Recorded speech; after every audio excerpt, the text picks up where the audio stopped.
What's going on, guys? BustlePay6 here, back to another video, and today I'm here to do a viewer response.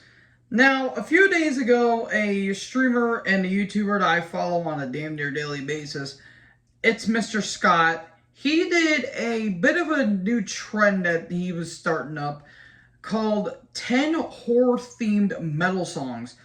Of course, Levi, aka ThrashManiac99, he did a response video, which I will post their videos and their Twitches on in the description down below. So make sure you guys like, subscribe, and comment.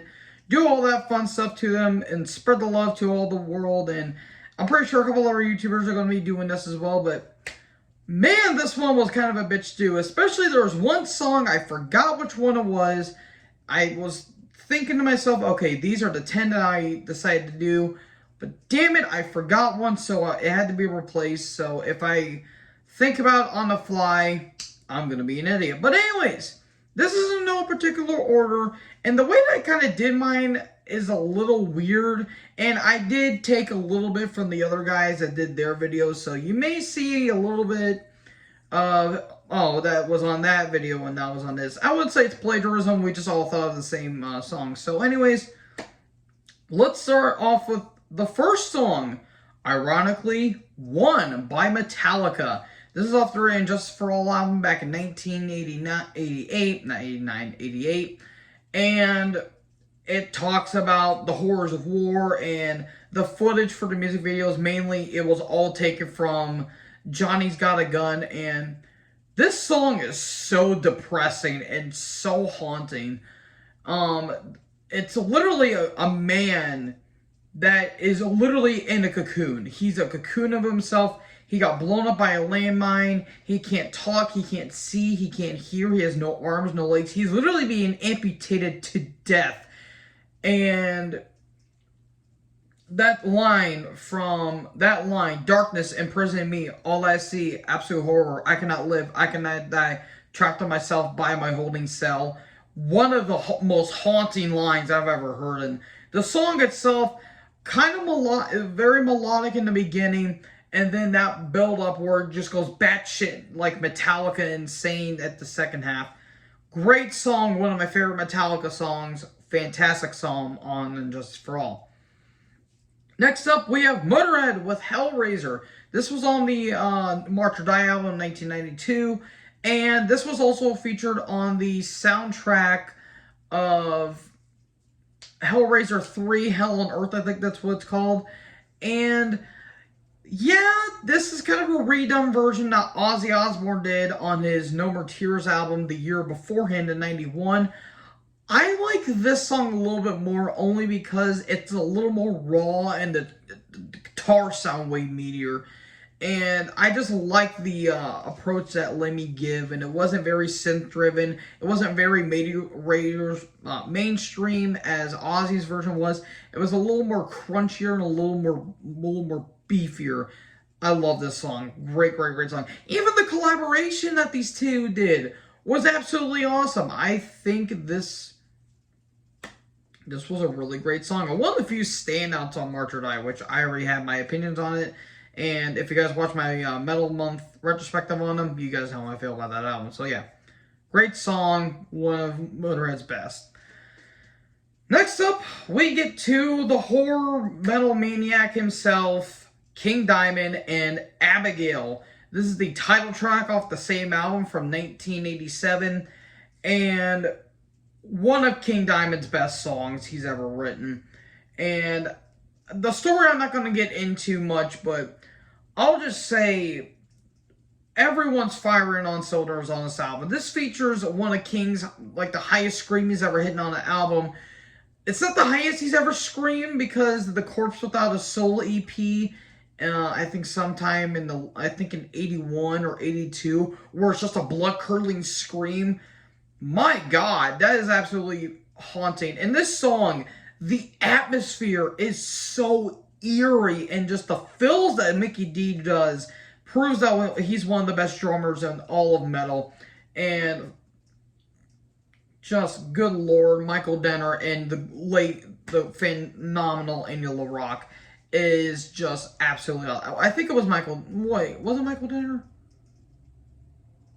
It was that or Kim Ruse. I think I know Angel LaRock was on it, but bottom line, the riffs are awesome. This is one of my favorite King Diamond songs, and in my opinion, one of the best songs, probably a top 5 he's ever done. So, yeah, King Diamond's Abigail.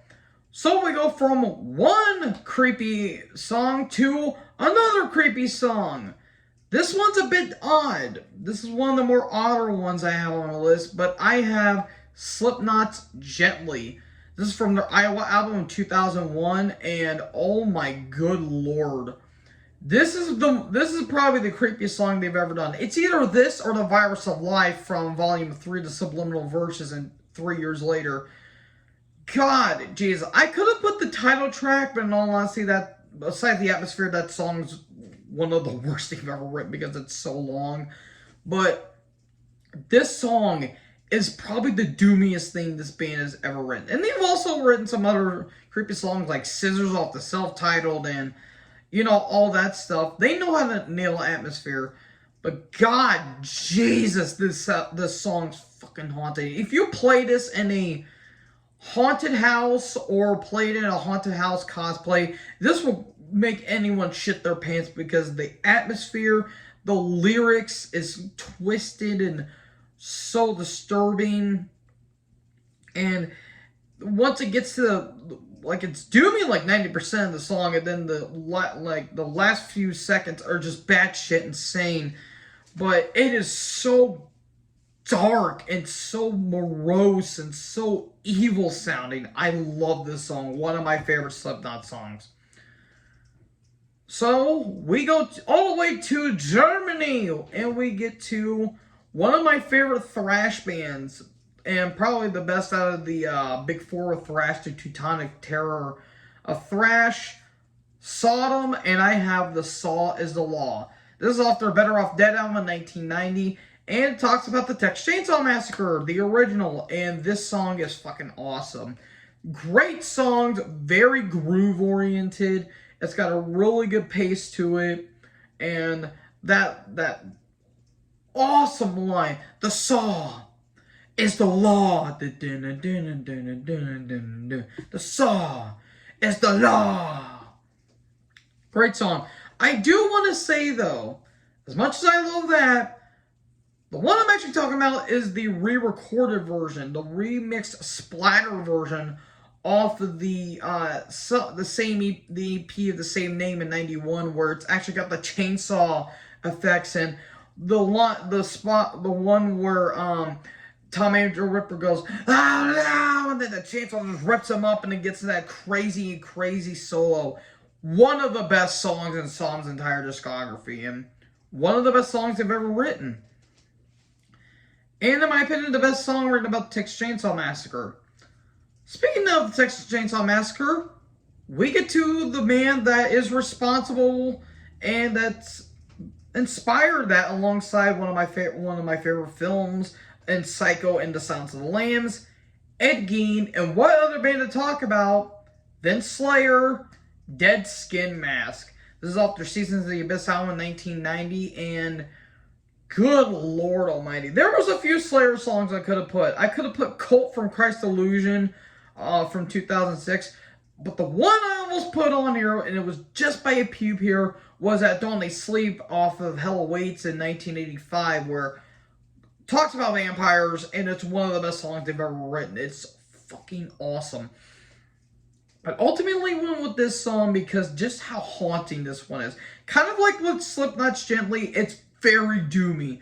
Very doomy. A little bit of death metal, but my God, this song is absolutely insane. And that, of course, dance with the dead in my dreams. Listen to the hallowed screams. The dead have taken my soul. Temptations lost all control.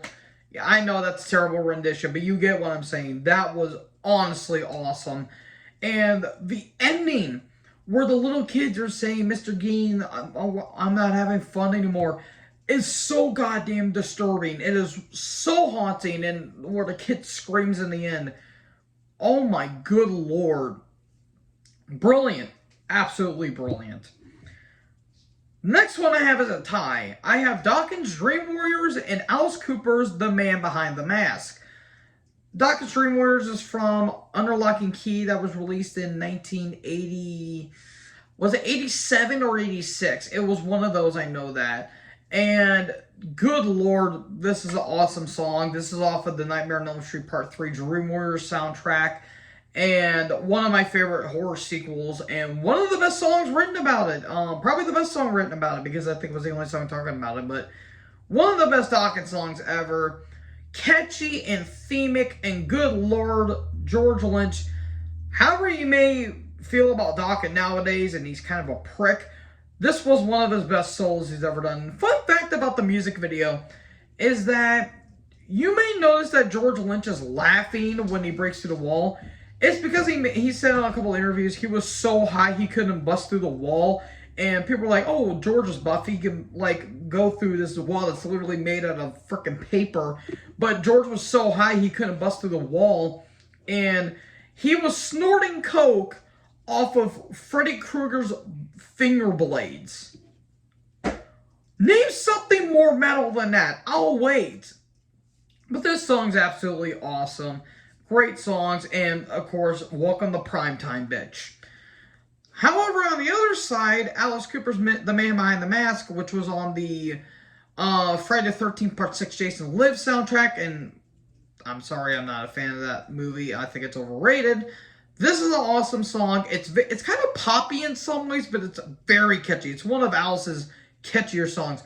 Another one I could have put is probably Feed My Frankenstein, because that's one of the best songs Alice has ever done. But I went with this one because it's got a little more nostalgia to it. But this is absolutely awesome, and this was Alice at his best. So, well, the song that started it all, Black Sabbath with Black Sabbath. Yeah, I mean, the Black Sabbath was going to be on this list somehow, and yeah, what can I say about one of the best metal songs of all time? It could have been NIB, but I think this one's a bit better. Just that intro and the atmosphere, the first ever Doom song written, it is so creepy in its atmosphere. And it talks about the lyrical content, it talks about the film of the Boris Karloff film of the same name. And yeah, what more can I say about it? Just absolutely awesome. It also kind of where I think after watching that film, Geezer Butler, the man that wrote the lyrics, he actually had a vision, or he had saw a figure in black just looking at him when he woke up. It's kind of creepy looking at it, but this was a phenomenal song. What else can I say? The next song I had to replace a song I originally had in my head, but it was going to be put on the list, whether this or honorable mention. Cannibal Corpse, Staring Through the Eyes of the Dead. This is off their 1994 album, The Bleeding, and this is one of Chris Barnes' best performances. This is his best album performance.